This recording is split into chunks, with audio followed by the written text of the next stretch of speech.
මං ඉතින් මෙව්වා කියලා මට මොනා කරයිද දන්නේ නැහැ ඉස්සරහට. කියලා දානවා ඉතින් ආයෙ මෙහෙට බණවලට කියන එක්කුත් නැහැ. වැඩිපුරම සීනිගම ගිහින් මිනිස්සු මොකද්ද කරන්නේ? සෙත් පතනවද? හැබරියම්ම කියලා කියනවනේ. කියනවනේ කහුල් කැඩියන් කියලා කියන්නේ නැද්ද? කොරවයන් කියලා පට්ටු ගැට ගන්න. කාටද? මේ පැතිවලත් එහෙමද නැහැ. පොඩි හරි හොරකමක් වුණොත් මොකද කරන්නේ? වෙනසනේ පතනවනේ දරුවෙකුටවත් හරියන්න එපා කියලා. මැරෙන්න කලින්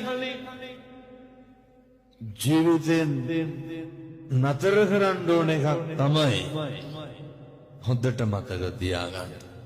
අනුන්ට වෛර කරන එක නවත්තන්න. මිනිස්සු අපිට කොච්චර දෙස් දෙවල් තිබ්බත් මම මේ කියන එක හොඳට අහගන්න. අපිට එදිරිවාදිකම් කරපු මිනිස්සු ඇති නැද්ද? කකුලෙන් නැද බුදවිය නැද්ද?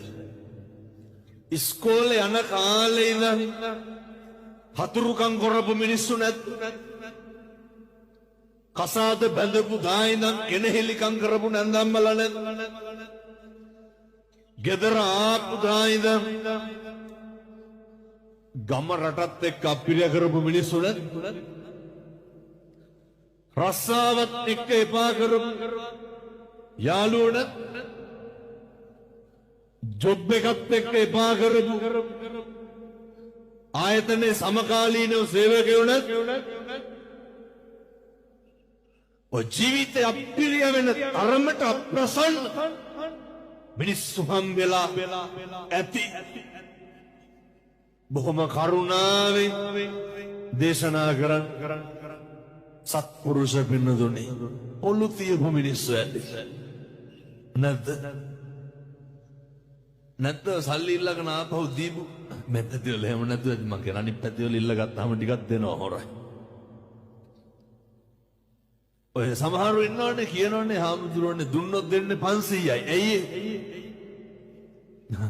ගන්න බැයි නම් දෙන්නේ 500යි. අරගෙන ඕනතරම් දෙන්න ඇත්තන්ගේ ජීවිතේට බොරු කියපු මිනිස්සු කොච්චර ඉන්නවද? රවට්ටපු මිනිස්සු කොච්චර ඉන්නවද? එකපාර